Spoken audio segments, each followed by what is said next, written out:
What's up everyone, it's Andrew here, back with another video, and today what I got for you guys is another video about my iPad Pro, because today I'm going to be comparing an iPad Pro to a laptop, and specifically talking about if it's possible to use one of these to replace one, since I went through a whole semester in college with using an iPad Pro as my computer. So without further ado, let's get into it.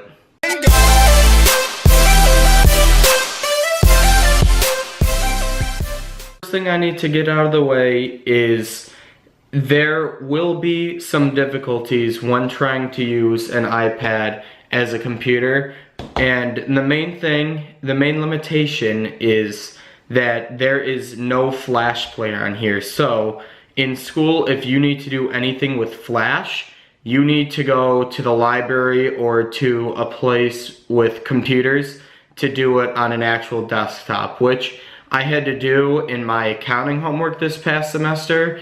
Every Thursday night, I would have to go down and do my accounting homework on an actual desktop since I couldn't do it on here.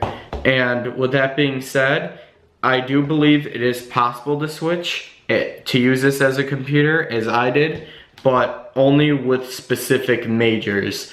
If you are a computer programming major, no chance. You need a laptop to code. As of yet, there's no way that you can code on an iPad Pro, but since I'm not in that major, I didn't have that problem and I could make the switch. What I found that the iPad Pro is very nice at is it's so light and thin, much better than this.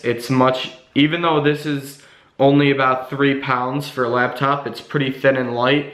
It's still much nicer to carry this around to class instead of a full-blown laptop. Another limitation on the iPad Pro is the ports. If you need a HDMI port to hook up to a computer for a presentation or something, you're going to need to buy a lot of dongles. The only one I have is this, since I use my iPad Pro to edit my videos, so I just have an SD card adapter. But if you have to give presentations or anything for your major, like maybe you're a communications major or something, that you will have to spend money on lots of dongles. But my major is business, so again, I didn't have that issue. And I'm also doing a minor in journalism, so, which brings me to the next point. I write a lot, and you will have to get a keyboard to write on the iPad Pro, because let's face it, a virtual keyboard will get annoying, and you can do much better work if you buy a Bluetooth keyboard. They're not that much. I recommend finding a separate Bluetooth keyboard instead of getting the Apple one, because if you're like me, you hate the cloth type keyboard. It's similar to what's on the Surface Pro, that type of keyboard. It's not real clicky keys. So I suggest getting one of these. This one is from Finty, and it was about 40 bucks. I made a review on it, and if you haven't seen that, I'll link it down in the description if you're interested, as well as I will link a place to buy an iPad Pro or this keyboard. I'll link them in the description. But yeah, you will need a keyboard. Since I'm a journalism student, I have to write a lot, and that's what I found the iPad Pro is good at. Obviously, the experience is not as nice as a laptop.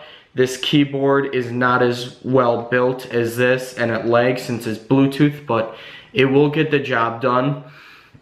And those are some of the main limitations that you will need to be aware of going into this. The reason why I would say to get this, an iPad Pro, and why it's nice instead of a laptop is because of the portability factor. It's much nicer to throw, hold on a second, to throw this combo into your backpack rather than a laptop. It's much thinner and much lighter. The iPad Pro is only about 1.5 pounds, and this is very light as well, so it's a much nicer package going to class if you take notes on your laptop or whatever. Personally, I like to use a notebook and pencil. It works better for me, but I still carry this around with me everywhere because you never know when you're gonna have to write. If you have free time, especially as a journalism student, I will pull this out and work on a story or something, which is nice. And there's so many apps out for students. Like I have the whole Office Pro on here.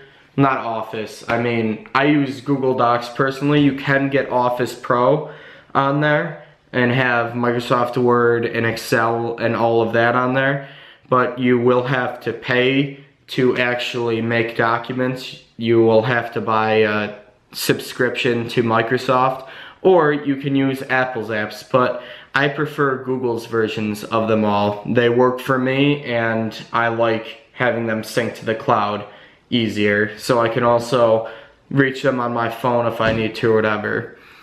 And so that is the main thing that I like about it. And I really like using the iPad Pro more than a laptop, and if your major allows for it, I would recommend doing it.